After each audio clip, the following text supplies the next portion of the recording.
سب سے اہم رشتہ خامد اور بیوی ہے، سب سے اہم رشتہ خامد اور بیوی ہے، سب سے اہم رشتہ خامد اور بیوی ہے۔ یہ میں ہوائی فائر نہیں کر رہا، گنو ماں باپ کے لیے کتنی آیات ہیں، چند ماں باپ کے عظمت احترام، چند آیات اولاد کے لیے، چند آیات بہن بھائیوں کے لیے، چند آیات، لیکن خامد اور بیوی کے لیے سینکڑوں آیات ہیں، پورا مضمون چلتا ہے، پوری سورت چلتی ہے کہ ایک گھر کیسے آباد ہو۔ قرآن نے کس رشتے پر زور دیا وہی اہم ہو۔ کتنا یہ رشتہ ذلیل ہو چکا ہے، کتنی بیویاں روزانہ مار کھاتی ہیں، کتنی بیویوں کو مارا جاتا ہے، گالیاں دی جاتی ہیں، ان کے ماں باپ کو گالیاں دی جاتی ہیں، ان کے بہن بھائیوں کو گالیاں، ساس سسر کتنی ننگی تلوار ہیں۔ تم سارے علماء مفتی بیٹھے ہو، کہیں ساس بہو کے رشتے کے کوئی حقوق آئے ہیں؟ کہیں سسر اور بہو کے رشتے کے کوئی حقوق آئے ہیں؟ لیکن میرا معاشرہ سارا حق ساس سسر کے آنے والی بہو پر ڈالتا، خامد تو بیچ میں شامل وا جائے، بچو پتہ نہیں کدو آ گیا، تو پہ چھاڑ سانو کرن دے جو کرنا۔ ایک عورت جب ماں ہوتی ہے تو روئیں سے محبت کے چشمے، جب ساس بنتی ہے تو روئیں سے زہر اگلنے لگ جاتی۔ یہ کیا معاشرہ ہے؟ اس معاشرے نے کو ہم، یہ علماء کا قصور ہے کہ انہوں نے معاشرت نہیں سمجھائی۔ اچھا، ایک اس رشتے کی اہمیت اس وجہ سے سینکڑوں آیات ہیں، ایک اس کی کمزوری اس وجہ سے، اس کو بچانے کے لیے، چونکہ ماں بیٹے کا رشتہ ٹوٹتا نہیں، بہن بھائی کا رشتہ ٹوٹتا نہیں، باپ بیٹے کا رشتہ ٹوٹتا نہیں، خامد بیوی کا رشتہ ایک بول پر ٹوٹ جاتا۔ اس کو بچانے کے لیے ادھر سے، اس لیے یہ فقہا کہیں گے کہ اللہ تعالیٰ نے بیوی کا حق رکھا کہ الگ گھر دو، اگر وہ مالدار ہے تو الگ گھر دے، تاکہ وہ میاں بیوی زندگی شروع کریں، ان کے مسائل تھوڑے ہوں گے۔ بیچ میں ساس بھی آ گئی، بیچ میں سسر بھی آ گیا، بیچ میں نند بھی آ گئی، دیور بھی آ گیا، بھابیاں بھی آ گئیں، وہ دیکھتی ویسی چٹنی بن گئی پہلے دن۔ چند دن پہلے ہمارا ایک ساتھی بتا رہا تھا جی کہ وہ صاحب جب بیوی کو مارتے تھے نا تو ساتھ ان کے ابا بھی آ جاتے، ان کی اماں بھی آ جاتی، ان کی بہنوں، ان کے بھائی، سارے مل کر بیوی کی پٹائی کرتے تھے،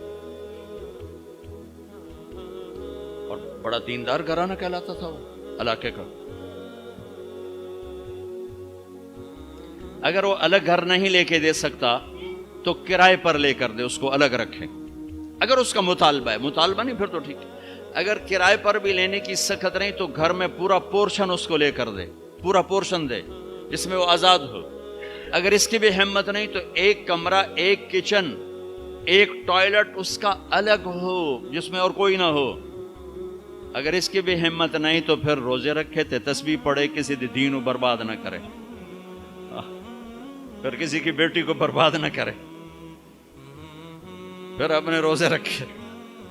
یا معاشر الشباب من استطاع منکم الباءۃ فلیعفل وان لم یستطع فعلیہ بالصیام، پھر روزے رکھو، تسبیح پڑھو، کسی کی بیٹی کو برباد نہ کرو۔ یہ بہت خوبصورت رشتہ ہے، لیکن جوائنٹ فیملی سسٹم نے اسے تباہ کر کے رکھ دیا۔ جوائنٹ فیملی سسٹم بہت اچھا، مشترکہ نظام زندگی بہت اچھا تھا جب ایک دوسرے کے حقوق کا پتہ تھا، اب حقوق کا نہیں پتہ، لہذا ادھر سے آگ، ادھر سے آگ، ادھر سے آگ، ادھر سے آگ۔ میں سر درد کا مریض ہوں، تھوڑی تھکاوٹ شروع ہو جاتا، فاقہ شروع ہو جاتا، تو میں روزے رکھنے کے لیے مری چلا جاتا ہوں کہ بھئی چلو کوئی ٹھنڈک، روزے کا لمبا ہونا اور ٹھنڈک شاید اس کو کچھ وہ بیلنس کر دیتا ہے، تو میں کچھ 3-4 روزے پھر بھی چھوٹ جاتے ہیں لیکن اکثر پورے ہو جاتے ہیں۔ تو بھربن میں وہاں ایک جگہ میں ٹھہرتا ہوں، تو عصر کے بعد میں تھوڑا بیان کرتا ہوں معاشرت پر۔ تو پہلی دفعہ جب میں وہاں ٹھہرا تو